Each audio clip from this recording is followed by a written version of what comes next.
ಬನ್ನಿ ಮತ್ತೆ ಕನ್ನಡಪ್ರಭ ವರ್ಸಸ್ ಸುವರ್ಣ ಈ ಒಂದು ಡಿಬೇಟಿಗೆ ನಿಮ್ಮೆಲ್ಲರಿಗೂ ಕೂಡ ಸ್ವಾಗತ. ತ್ಯಾಗರಾಜ್ ಅವರೇ, ಈ ಬ್ರೇಕಿಂಗ್ ನ್ಯೂಸು ಇದ್ರ ಬಗ್ಗೆ, ಇದ್ರ ವಿಶ್ವಾಸಾರ್ಹತೆ ಬಗ್ಗೆ ಏನು ಹೇಳ್ತೀರಾ ನೀವು? ನೋಡಿ ಬೊಮ್ಮಾಯಿ ಅವರೇ, ಹಿಂದೆ ನಮ್ಮ ಎಡಿಟರ್ ವಿಶ್ವೇಶ್ವರ ಭಟ್ರು 108 ಮಾತಿನಲ್ಲಿ ಒಂದು ಸತಿ ಬರೆದಿದ್ರು. ಬ್ರೇಕಿಂಗ್ ನ್ಯೂಸ್ ಅಂತಂದ್ರೆ ಏನಪ್ಪ ಅಂತಂದ್ರೆ ಕತ್ತೆಯನ್ನು ಕುದುರೆ ಮಾಡುವ ತಂತ್ರ ಅಂತೇಳಿ ಅವರೇ ಬರೆದಿದ್ರು. ಅವ್ರ ಕಾಲಬಲ್ಲೇ ಬರೆದಿದ್ರು, ನಮ್ಮ ಎದುರುಗಡೆ ಕೂತಿಯಾರ ಅವರು. ಕುದುರೆ ಮಾಡುವ ತಂತ್ರ ಬ್ರೇಕಿಂಗ್ ನ್ಯೂಸ್ ಅಂದ್ರೆ ಕತ್ತೆಯನ್ನ ಕುದುರೆ ಮಾಡುವ. ಅಲ್ಲಲ್ಲ, ಅವ್ರೇನ್ ಬರ್ದಿದ್ದಾರೆ ಅದನ್ನ ಅವ್ರೇನ್ ಹೇಳಿದ್ದಾರೆ, ಅವ್ರೇನ್ ಬರ್ದಿದ್ದಾರೆ 108 ಮಾತಲ್ಲಿ ಏನ್ ಬರ್ದಿದ್ರು ಬ್ರೇಕಿಂಗ್ ನ್ಯೂಸ್ ಸಂಬಂಧಪಟ್ಟಾಗೆ ಅದನ್ನ ಬ್ರೇಕಿಂಗ್ ನ್ಯೂಸ್ ಬಗ್ಗೆ ಅವ್ರೇನು ಹೇಳಿದ್ದಾರೆ ನಾನು ಓದಿಲ್ಲ, ಆದರೆ ಬಹಳಷ್ಟು ಜನ ಕಥೆಗಳನ್ನು ಕುದುರೆ ಅವರು ಮಾಡಿದ್ದಾರೆ ಅಂತ ನಾನು ಹೇಳಕ್ಕೆ ಈಗ ಇದ್ರ ವಿಶ್ವಾಸಾರ್ಹತೆ ಬಗ್ಗೆ ಏನು ಹೇಳ್ತೀರಾ ನೀವು? ವಿಶ್ವಾಸಾರ್ಹತೆ ಬಗ್ಗೆ ನೋಡಿ, ಒಂದು ಸುದ್ದಿಯನ್ನ ಕೊಡ್ತಾರೆ ಜನ ಇವತ್ತು ಬ್ರೇಕಿಂಗ್ ನ್ಯೂಸನ್ನು ಎಷ್ಟು ನಂಬ್ತಾ ಇದ್ದಾರೆ ಮತ್ತು ತಾವು ಬರೆದಿರುವಂಥ ಲೇಖನ ಎಷ್ಟು ನಂಬ್ತಾ ಇದ್ದಾರೆ ಅನ್ನೋ ಒಂದು ದೊಡ್ಡ ಚರ್ಚೆ ಇವತ್ತು ನಡೀತಾ ಇದೆ. ಬ್ರೇಕಿಂಗ್ ನ್ಯೂಸು ಎಷ್ಟು ನಂಬಬೇಕು? ಒಂದು ಉದಾಹರಣೆ ಕೊಡ್ತೀನಿ. ಮೊನ್ನೆ ಒಂದು ಅಪಘಾತಕ್ಕೆ ಸಂಬಂಧಪಟ್ಟಾಗ ಒಂದು ನ್ಯೂಸ್ ಬಂತು, 12 ಜನ ಸತ್ತಿದ್ದಾರೆ ಅಂತೇಳಿ. ಅರ್ಧ ಗಂಟೆ ಆದ ನಂತರ 15 ಜನ ಸತ್ತಿದ್ದಾರೆ ಅಂತೇಳಿ. ಇನ್ನು 2 ಬಾಡಿ ಎಲ್ಲಿಂದ ಹುಡ್ಕೊಂಡ್ಬರ್ಬೇಕಾಯ್ತು ನಮ್ಗೆ ಗೊತ್ತಿಲ್ಲ. ಅದನ್ನು ಅಂದರೆ ಈ ಆ ಅವಸರ ಅಂದ್ರೆ ಕನ್ಫರ್ಮ್ ಮಾಡ್ಕೊಳ್ಳೋದಿಲ್ಲ, ಕನ್ಫರ್ಮ್ ಮಾಡ್ಕೊಳ್ಳೋಕೆ ಮುಂಚೆ ನುಗ್ಬಿಡೋದು, 12 ಅಂತ ಹೊಡೆದ್ಬಿಡೋದು. ಸರ್ ನಮಗೆ ಆಮೇಲೆ 15 ಗಂಟೆ ಟೈಮ್ ಇರಲ್ಲ, ಹಾಗಂತೇಳಿ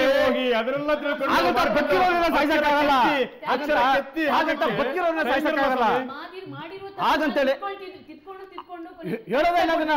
ಅಂದ್ರೆ ನಾವು ಕೊಟ್ಟಂತ ಕರೆಕ್ಟ್ ಟೈಮ್ ಅನ್ನ, ಕರೆಕ್ಟ್ ಫಿಗರ್ ಅನ್ನ ಕೊನೆಗೆ ಬೆಳಿಗ್ಗೆ ನೀವು ಅದನ್ನೇ ಕೊಡ್ತೀರಾ. ಅಲ್ಲ,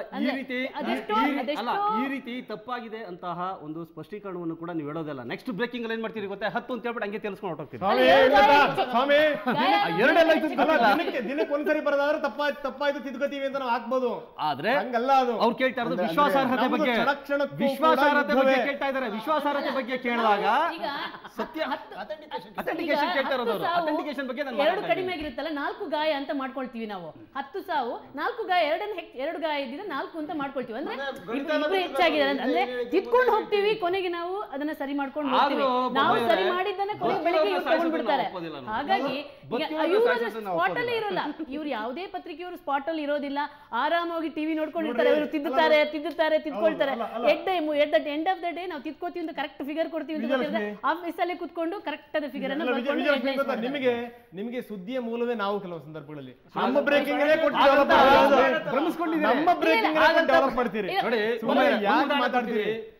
ನಿಮ್ಮದೇ ಸಂಪುಟದಲ್ಲಿ ಇದ್ದಂತಹ ಹಾಲಪ್ಪ ಅವ್ರ ಬಗ್ಗೆ ನಾನೇ ಒಂದು ಸ್ಟೋರಿ ಬರೆದಿದ್ದೆ. ಬೆಳಿಗ್ಗೆ 7:45 ಅವರು ರಾಜೀನಾಮೆ ಕೊಟ್ಟರು. ನಮ್ಮ ಪತ್ರಿಕೆಯಲ್ಲಿ ಮಾತ್ರ ಅದು ಅಪಿಯರ್ ಆಗಿತ್ತು. ಇದೇ ನಮ್ಮ ವಿಶ್ವೇಶ್ವರ ಭಟ್ರೆ ಅದಕ್ಕೆ ಚೀಫ್ ಎಡಿಟರ್ ಆಗಿದ್ರು. ಓಕೆ, ಬೆಳಿಗ್ಗೆ 7:45 ಇವರೇ ಎತ್ಕೊಂಡ್ರೆ ಎಲ್ಲರೂ ಎತ್ಕೊಂಡೋದ್ರು ಸುದ್ದಿನ. ಪ್ರತಿದಿನ ಆಗುತ್ತಲ್ಲ, ಅವ್ರು ಹೇಳ್ತಾರೆ ಸುದ್ದಿ ಮೂಲ ನಾವೇ ಅಂತೇಳಿ. ಆದ್ರೆ ನಮ್ಮ ಸುದ್ದಿ ಇಟ್ಕೊಂಡು ಇಡೀ ದಿನ 3 ದಿನ 4 ದಿನ ಮಾಡಿದ್ದಾರೆ. ಆದ್ರೆ ದಿನ ಇಡೀ ನಮ್ಮ ಸ್ಟೋರಿಗಳನ್ನೇ ಎತ್ಕೊಂಡು ಸುದ್ದಿ ಕದೀತೀರಿ. ಪತ್ರಿಕೆಗಳು ಟಿವಿಗಳು ಬರಕ್ ಮುಂಚೆನೂ ಪತ್ರಿಕೆಗಳಿದ್ವು, ಆಗ್ಲಿಂದನೂ ಟಿವಿ ಬಂದ ಮೇಲೂ ಇದಾವೆ. ಈಗ ಪತ್ರಿಕೆಗಳಿಗೆ ಮಾನ್ಯತೆ ಇಲ್ಲ ಅಂದಿದ್ರೆ ಅಥವಾ ಜನಪ್ರಿಯತೆ ಕಡಿಮೆ ಯಾರೋ ಪುಣ್ಯಾತ್ಮರು ಏನೋ ನೋಡಿದ್ರಪ್ಪ ಸದನದಲ್ಲಿ ಕುತ್ಕೊಂಡು, ಏನ್ ನೀವು ನಾಳೆ ಬಿಟ್ಟು ನಾಡಿದ್ ಕೊಡೋದಂಗ ಕಾಯ್ತಾ ಇರ್ತಾರ ಜನಗಳು? ಇಲ್ಲ, ನಿಮಿಷಕ್ಕೂ ಜಡ್ದಾಕಿದ್ವಿ ಅಂತ,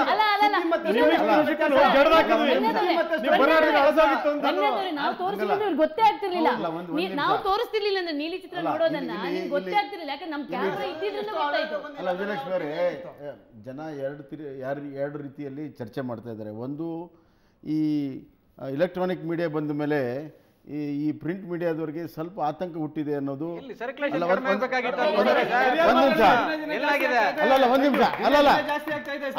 ಅದೊಂದು ಚರ್ಚೆ. ಆದ್ರೆ ಇದೇನು ಈ ಪ್ರಿಂಟ್ ಇದು ವಿಜುವಲ್ ಮೀಡಿಯಾ ಏನು ಎಲೆಕ್ಟ್ರಾನಿಕ್ ಮೀಡಿಯಾ ಬಂದಿದೆ, ಎಷ್ಟು ಫಾಸ್ಟ್ ಬರುತ್ತೆ ಅಷ್ಟೇ ಮುಗಿದು ಹೋಗುತ್ತೆ ಅನ್ನುವ ಚರ್ಚೆ ಕೂಡ ಆಗ್ತಾ ಇದೆ.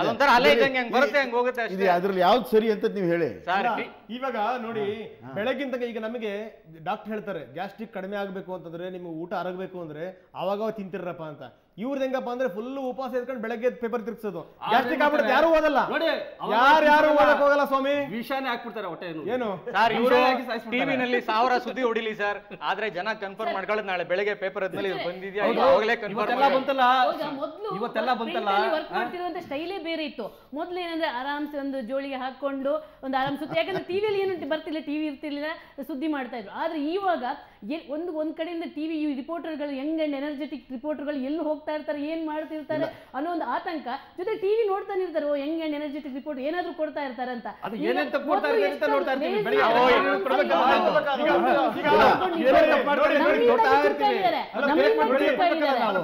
ಪೇಪರ್ ಓದೋದು ಯಾವಾಗ ಸ್ವಾಮಿ?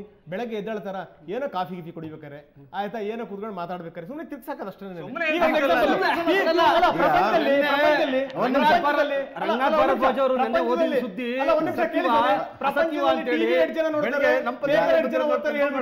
ಪ್ರಪಂಚದಲ್ಲಿ ಟಿವಿ 8 ಜನ ನೋಡ್ತಾರೆ, ಪೇಪರ್ 8 ಜನ ಓದ್ತಾರೆ, ಹೇಳ್ಬಿಡಿ. ನೋಡ್ತಾರೆ, ನೋಡ್ಬೇಕು ಅಂತ ಅಷ್ಟೇ, ಆದ್ರೆ ಪೇಪರ್ ಓದ್ಲೇಬೇಕು ಅಂತ ಯಾವ್ದು ಗೊತ್ತಾ, ಯಾವ್ದನ್ನ ಇಷ್ಟಪಡ್ತಾರೆ ಗೊತ್ತಾ ಜನಗಳು? ಅದ್ರದ್ದು ಭಾರಿ ಒಳ ಹೋಗಿ ಹೊಕ್ಕು ಅದ್ರ ಪಾತಾಳ ನೋಡ್ಬೇಕು ಅನ್ನೋರು ಮಾತ್ರ ಪೇಪರ್ ತಿರ್ಗ್ಸೋದು. ಇಲ್ಲ, ಒಂದ್ ನಿಮಿಷ ಆಮೇಲೆ ರಂಗನಾಥ್ ಬರ್ತಾರೆ, ಒಂದ್ ಸೆಕೆಂಡ್. ಅವರ ಶಬ್ದಗಳು ಹೇಳುವಂತದ್ದನ್ನ ಒಂದು ಚಿತ್ರ ಹೇಳ್ಬಿಡುತ್ತಂತೆ. ನಾವು ನಿಮ್ಗೆ ವಿಜುವಲ್ಸ್ ತೋರಿಸ್ಬಿಡ್ತೀವಿ ತಗೊಳ್ಳಿ ಅಂತೇಳಿ ಅಂತ. ಇವತ್ತೆಲ್ಲ ಬ್ಲೂ ಫಿಲ್ಮ್ ನೋಡಿದ್ಮೇಲೆ ಜನಗಳು ನಾಳೆ ಪೇಪರ್ ಅಲ್ಲಿ ಅವ್ರು ಹೆಂಗ್ ನೋಡಿದ್ರು, ಅವ್ರು ಹೆಂಗ್ ತಕೊಂಡ್ರು, ಬ್ಲೂ ಫಿಲ್ಮ್ ವಿಚಾರ ಬಿಡಿ ಸರ್. ಜಗತ್ನಲ್ಲಿ ಎಲ್ಲಾ ಹಗರಣಗಳು ಬಯಲಿಗೆ ಬಂದಿರೋದು ಪ್ರಿಂಟ್ ಮೀಡಿಯಾಗಳಿಂದಾನೆ. ಖಂಡಿತವಾಗಿಯೂ ಪೇಪರ್ ಇಂದ ಬಂದಿದ್ದಲ್ವೇ ಅಲ್ಲ. ನಾವು ಕ್ಯಾಮ್ರಾದಲ್ಲಿ ಒಂದು ವಾರದ ನಂತರ ನೀವು ಪೇಪರ್ ಅಲ್ಲಿ ನೋಡ್ಬೇಕು ಅಂತಂದ್ರೆ ಮತ್ತೆ ಪೇಪರ್ ತಿರ್ಗಿಸ್ಬೇಕಾದ್ರೆ ಲೈಬ್ರರಿಗೆ ಹೋದ್ರೆ ಅವನು 10 ವರ್ಷದ 20 ವರ್ಷದ ಪೇಪರ್ ನೋಡ್ಬೋದು. ಎಲ್ಲಿ ನೋಡ್ತಾನೆ ಅವನು? ಲೈಬ್ರರಿಯಲ್ಲಿ ನೋಡ್ಬೋದು ಹೇಳಿ. ಇಲ್ಲ, ಈಗ ಇವು ಎರಡರೂ ಅನುಭವ ಇರುವಂತ ವಿಶ್ವೇಶ್ವರ ಭಟ್ರನ್ನ ಕೇಳೋಣ ಈ ನ್ಯೂಸ್ಗಳ ವಿಶ್ವಾಸಾರ್ಹತೆ ಬಗ್ಗೆ ಅವ್ರಿಗೆ. ಯಾಕಂದ್ರೆ ಎರಡು ಪ್ರಿಂಟ್ ಮೀಡಿಯಾದಲ್ಲಿ ಬಹಳಷ್ಟು ಅನುಭವ ಇದೆ ಮತ್ತು ಈ ವಿಜುವಲ್ ಮೀಡಿಯಾದಲ್ಲಿ ಕೂಡ ಈಗ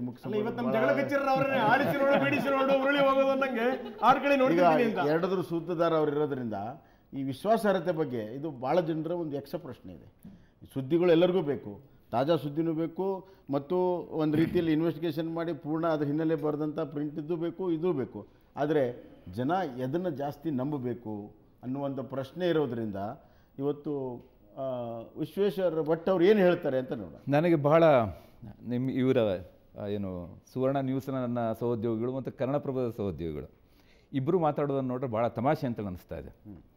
ಯಾಕೆಂತಂದರೆ ನಿಮಗೆ ಈ ಕಣ್ಣು ಇಂಪಾರ್ಟೆಂಟು ಅಥವಾ ಈ ಕಣ್ಣು ಇಂಪಾರ್ಟೆಂಟು ಅಂತೇಳಿ ಕೇಳಿದ್ರೆ ನನಗೆ ಅಥವಾ ಒಂದೇ ಯಾವುದಾದ್ರು ಒಂದು ಆಯ್ಕೆ ಕೊಟ್ಟರೆ ನಮಗೆ ಯಾವುದನ್ನು ಆಯ್ಕೆ ಮಾಡ್ಕೊಳ್ಳಿಕ್ಕೆ ಆಗೋದಿಲ್ವೋ, ಇದು ಕೂಡ ಹಾಗೇನೆ ಅಂತ. ಇದು ಇಲ್ಲ ಆಯ್ಕೆ ಮಾಡ್ಕೊಳ್ಳಿಕ್ಕೆ ಆಗಲ್ಲ ಅಂತ. ಒಂದು ನಿಮಿಷ ಯಾಕೆಂತಂದರೆ ಸಾಮಾನ್ಯವಾಗಿ ನಾನು ಕಳೆದ 20 ವರ್ಷಗಳಿಂದ ನಾನು ಏನು ಪ್ರಿಂಟ್ ಮೀಡಿಯಮ್ದಲ್ಲಿ ನಾನು ಕೆಲಸ ಮಾಡಿದವನು. ಕಳೆದ 1-1.5 ವರ್ಷದಿಂದ ನಾನು 2 ಮಾಧ್ಯಮಗಳಲ್ಲಿ ನಾನು ಕೆಲಸ ಮಾಡ್ಕೊಂಡು ಬಂದಿದ್ದೇನೆ. ಮುಖ್ಯವಾಗಿ ನಾವು ಅರ್ಥಕೊಳ್ಬೇಕಾದಂಥ ಒಂದು ಸಂಗತಿ ಏನು ಅಂತಂದರೆ, ಮಾಧ್ಯಮ ಬೇರೆ ಬೇರೆ ಆಗಿದೆ, ಆದರೆ ಮೂಲ ಸೂತ್ರ ಮಾತ್ರ ಒಂದೇ. ನಮಗೆ ವಾಟ್ ಈಸ್ ನ್ಯೂಸ್ ಅಂತೇಳಿ ನೀವು ಕೇಳಿದ್ರೆ ಅಲ್ಲೂ ಕೂಡ ಅದೇ ನಾವು ಮಾನದಂಡವನ್ನು ಬಯಸ್ತೇವೆ, ಇಲ್ಲೂ ಕೂಡ ಅದೇ ರೀತಿಯಾದಂಥ ಒಂದು ಮಾನದಂಡವನ್ನು ನಾವು ಅಪೇಕ್ಷಿಸ್ತೇವೆ.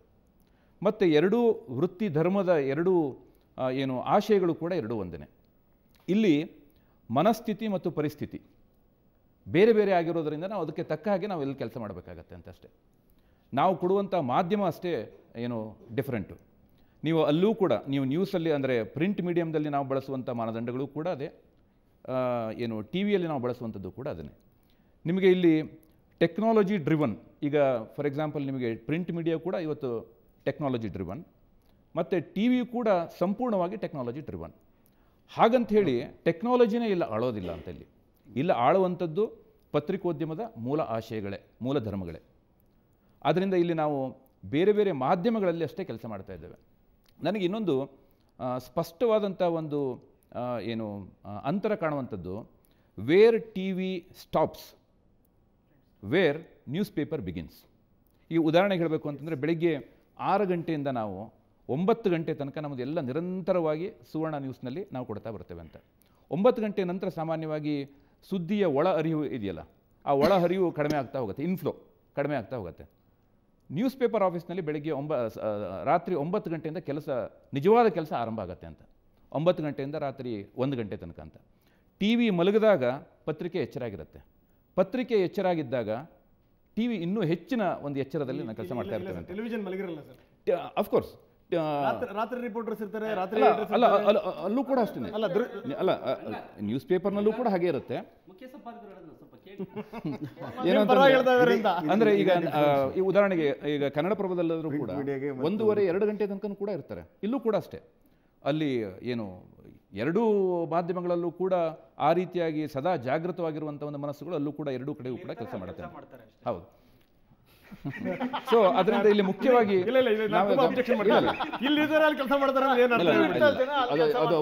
ಅವರ ಅಭಿಪ್ರಾಯ ನಂದಲ್ಲ.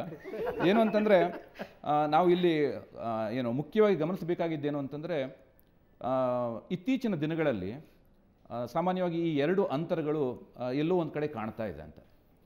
ಅಂದ್ರೆ ಮುಂಚೆ ಏನಾಗ್ತಾ ಇತ್ತು ಅಂತಂದ್ರೆ ಪತ್ರಕರ್ತರು, ಪ್ರಿಂಟ್ ಪತ್ರಕರ್ತರು ಏನು ಮಾಡ್ತಾ ಇದ್ರು ಅಂತಂದ್ರೆ ಸ್ವತಃ ಜಾಗಕ್ಕೆ ಹೋಗಿ ವರದಿ ಮಾಡ್ತಾ ಇದ್ರು ಅಂತ. ಈಗ ಏನಾಗಿದೆ ಅಂತಂದರೆ ಟಿ ವಿ ಬಂದ ನಂತರ ನೀವು ಟಿ ವಿಯವರಲ್ಲಿ ಇರಲೇಬೇಕು ಅಂತ, ಸ್ಪಾಟಲ್ಲಿ ಇರಲೇಬೇಕು. ನೀವು ಸ್ಪಾಟಲ್ಲಿ ಇಲ್ಲದೇ ನೀವು ವರದಿ ಮಾಡಲಿಕ್ಕೆ ಆಗೋದೇ ಇಲ್ಲ ಅಂತ. ಅಟ್ಲೀಸ್ಟ್ ನಮ್ಮ ಕ್ಯಾಮ್ರಾಮನ್ ಆದರೂ ಅಲ್ಲಿ ಇರಲೇಬೇಕು ಅಂತಲ್ಲಿ. ಕ್ಯಾಮ್ರಾಮನ್ ಇದ್ದಾಗ ಸಾಮಾನ್ಯವಾಗಿ ವರದಿಗಾರರು ಕೂಡ ಇರ್ತಾರೆ, ರಿಪೋರ್ಟರ್ಸ್ ಕೂಡ ಅಲ್ಲೇ ಇದ್ದಿರ್ತಾರೆ. ಆದರೆ ಈಗೇನಾಗಿದೆ, ಟಿ ವಿಯನ್ನು ನೋಡಿ ಅದನ್ನು ವರದಿ ಮಾಡುವಂಥ ಒಂದು ಪರಿಪಾಠ ಬೆಳೆದು ಬಂದಿದೆ ಅಂತ. ಎಲ್ಲರೂ ಹಾಗೆ ಅಂತೇಳಿ ನಾನು ಹೇಳಲ್ಲ ಅಂತ, ಆ ರೀತಿಯಾದಂಥ ಒಂದು ಪರಿಪಾಠ ಬೆಳೆದು ಬಂದಿದೆ. ಇದು ನೋಡಿ, ಈಗ ನಾನು ಅದನ್ನು ಹೇಳಿದ್ನಲ್ಲ, ನೀವು ಟಿ ವಿ ಸ್ಟಾಪ್ ಆದ ತಕ್ಷಣವೇ ನ್ಯೂಸ್ ಪೇಪರ್ ಸ್ಟಾರ್ಟ್ ಆಗುತ್ತೆ ಅಂತ. ಈಗ ಉದಾಹರಣೆಗೆ ಪತ್ರಿಕೆಗಳು ಕೂಡ ಇವತ್ತು ಭಿನ್ನವಾಗಿ ಇವತ್ತು ಕೆಲಸ ಮಾಡುವಂಥ ಒಂದು ಪರಿಸ್ಥಿತಿ ಬಂದಿದೆ. ಯಾಕೆಂತಂದರೆ ಬೆಳಿಗ್ಗೆ 6 ಗಂಟೆಯಿಂದ 9 ಗಂಟೆ ತನಕ 10 ಗಂಟೆ ತನಕ ಟಿ ವಿಯಲ್ಲಿ ಸುದೀರ್ಘವಾಗಿ ಒಂದು ಸುದ್ದಿಯನ್ನು ಒಂದು 25 ಸಲ ನಾವು ತೋರಿಸಿರ್ತೀವಿ. ಮರುದಿವಸ ಅದೇ ಸುದ್ದಿಯನ್ನು ಪತ್ರಿಕೆಯಲ್ಲಿ ಕೊಟ್ಟರೆ ಯಾರೂ ಕೂಡ ಓದಲ್ಲ ಅಂತ. ನಿನ್ನೆ ನಾವು ಟಿ ವಿಯಲ್ಲಿ ಈಗಾಗಲೇ ಒಂದು 10 ಸಲ ನಾವು ನೋಡಿದ್ದೀವಿ ಅಂತ ಹೇಳ್ಬಿಡ್ತೀವಿ. ಮತ್ತೆ ಹೇಳಿದ್ದನ್ನೇ ಮತ್ತೆ ಯಾಕೆ ನಾವು ಅಂದರೆ ಏನು ಪತ್ರಿಕೆಯಲ್ಲಿ ತೋರಿಸಲಿಕ್ಕಾಗಲ್ಲ, ದೃಶ್ಯ ಸಹಿತ. ಮತ್ತು ಅದರಲ್ಲಿ ದೃಶ್ಯಗಳು ಇರುತ್ತೆ, ವಿಶ್ಲೇಷಕರು ಇರ್ತಾರೆ, ಸಾಕಷ್ಟು ಚರ್ಚೆ ಆಗಿರುತ್ತೆ. ನೀವು ಈ ಚರ್ಚೆಗೆ ಹೊಸ ಆಯಾಮವನ್ನು ಕೊಟ್ಟಿದ್ದೀರಿ, ಬಹಳ ಗಂಭೀರತೆಯನ್ನು ಕೊಟ್ಟಿದ್ದೀರಿ. ಇನ್ನೊಂದು ಆಯಾಮವನ್ನ ಒಂದು ಬ್ರೇಕ್ ನಂತರ ಹೊಸ ಆಯಾಮವನ್ನ, ಈಗ ಒಂದು ಸಣ್ಣ ಬ್ರೇಕ್. ಅಲ್ಲ, ನಾನು ಬೇರೆಯವ್ರಿಗೆ ಅವಕಾಶ ಕೊಡೋಕ್ಕೋಸ್ಕರ ನಾನು ಹೇಳ್ತಾ ಇದ್ದೀನಿ. ಕೊನೆಯದಾಗಿ ಒಂದು ಮಾತು ಹೇಳ್ಬಿಡ್ತೀನಿ. ವಿಶ್ವೇಶ್ವರ ಭಟ್ ಹೇಳ್ತಾ ಇದ್ದೀನಿ ಏನು ಅಂದರೆ, ನೀವೇ ಆಟ ಆಡಿ ನೋಡ್ತೀನಿ